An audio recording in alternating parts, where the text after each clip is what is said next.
नमस्कार, मी चंद्रभान कदम. आज आपण बघणार आहोत वेळेच्या सर्वश्रेष्ठ उपयोगाचा 6वा सिद्धांत, पॅरेटोचा 20-80 सिद्धांत, जो की आपल्याला सांगतो की जो आपला 80% वेळ आहे तो आपला 20% काम करण्यात जातो, आणि जो 20% वेळ आहे म्हणजे पहिले जे 20% आहे त्यात आपण आपला 80% काम करतो. लक्षात घ्या, म्हणजे आपला जे पहिला फर्स्ट जो 20% जो वेळ आहे त्या वेळात आपण जी सकाळची ऊर्जा असते त्यात आपण 80% आपलं काम करतो. मग जे राहिलेले 20% काम आहे त्याच्यासाठी आपण आपला 80% वेळ खर्च करतो. तर हे काय होतं, तर बरेच जण काय करतात की परफेक्शनच्या नादात जातात. म्हणजे त्यांना जे काही पाहिजे असतं ते परफेक्ट पाहिजे असतं. मित्रांनो, लक्षात घ्या, परफेक्ट असं काही नसतं. तुम्ही जर परफेक्शनच्या नादाला लागला तर तुम्ही कुठलीही सुरुवात करू शकत नाही.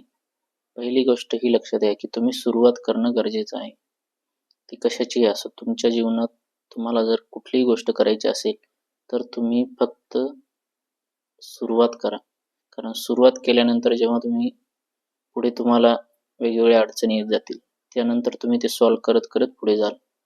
तुम्ही असं म्हणाल की नाही मी आता सगळा विचार करून नंतरच मी पुस्तक लिहिल. नाही, तुम्हाला स्टार्टिंगला पहिली 1 ओळ, 2 ओळ, ठीक आहे, 1 पान, असं एक एक करूनच तुम्ही पुढे पुस्तक लिहू शकता.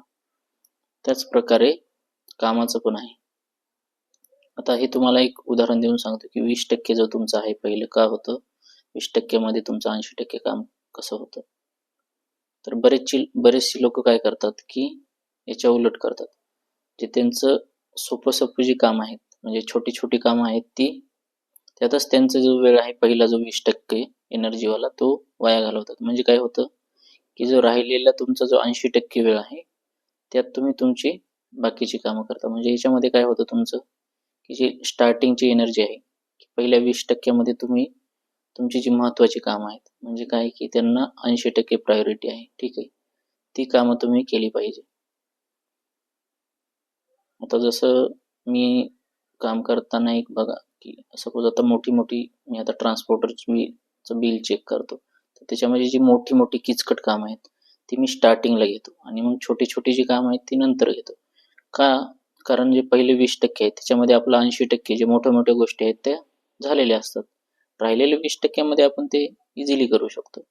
तर त्यावेळेस तो ताण येत नाही. त्यामुळे हे लक्षात घ्या आणि त्याच्यानुसार तुम्ही नियोजन करा. कारण तुम्ही काम करताय, तुम्ही कामात वेगळे आहेत असं म्हणून चालत नाही. आणि शेवटी तर मुंग्या पण त्यांच्या कामात वेगळे आहेत, पण तुम्ही काम काय करताय हे महत्त्वाचं आहे. आणि त्याच्यानुसार तुम्ही तुमची जी कामाची प्रायोरिटी आहे ती ठरवा. महत्त्वाची जी कामं आहेत ज्याची व्हॅल्यू 80% आहे तुमच्या लाईफमध्ये, ती तुम्ही आधी करा. म्हणजेच पहिल्या 20% वेळेमध्येच तुमची जी महत्त्वाची 80% वाली जी कामं आहेत ती करा. आणि मग राहिलेली जो आहे तुम्ही त्यांचं पुढे नियोजन करून परत तुम्हाला वेळ मिळेल आणि परत तुम्ही त्याच्यात छोटी कामं आहेत ते तुम्हाला इझिली होऊन जातील. तर अशा प्रकारे तुम्ही नियोजन करा. त्यालाच पॅरेटोचा जो आहे 20-80% चा सिद्धांत असं म्हणतात. कारण आपल्या याच्यामध्ये पण बघा तुम्ही, जे उद्योगपती आहेत मोठे, तर त्यांच्याकडे जे 20% उद्योगपती आहेत त्यांच्याकडे आपल्या देशाची 80% संपत्ती आहे आणि राहिलेल्या 80% लोकांकडे 20% संपत्ती आहे. तर का आहे त्यांच्याकडे? कारण ते हा नियम वापरतात. त्यांच्याकडे 20% लोकांकडे 80% जी संपत्ती आहे, त्याच्या मागे त्यांची जी विचारसरणी आहे, त्यांचे जे कामाचं नियोजन आहे, त्यांचा जो हा नियम आहे की पॅरेटोचा नियम कसा आहे की 20-80, त्या प्रकारे ते काम करतात. म्हणून ते 80% संपत्ती त्यांच्याकडे ठेवतात. तर आजसाठी एवढंच मित्रांनो, ठीक आहे. आणि मी असं मानून चालतो की तुम्ही जे आहे तुमचं लॉगबुक डेली भरताय आणि डेली ते फॉलो करताय. तुम्ही जर माझ्या चॅनलला सबस्क्राईब केलं नसेल तर तुम्ही सबस्क्राईब करा. धन्यवाद. आजसाठी एवढंच. उद्या परत भेटू.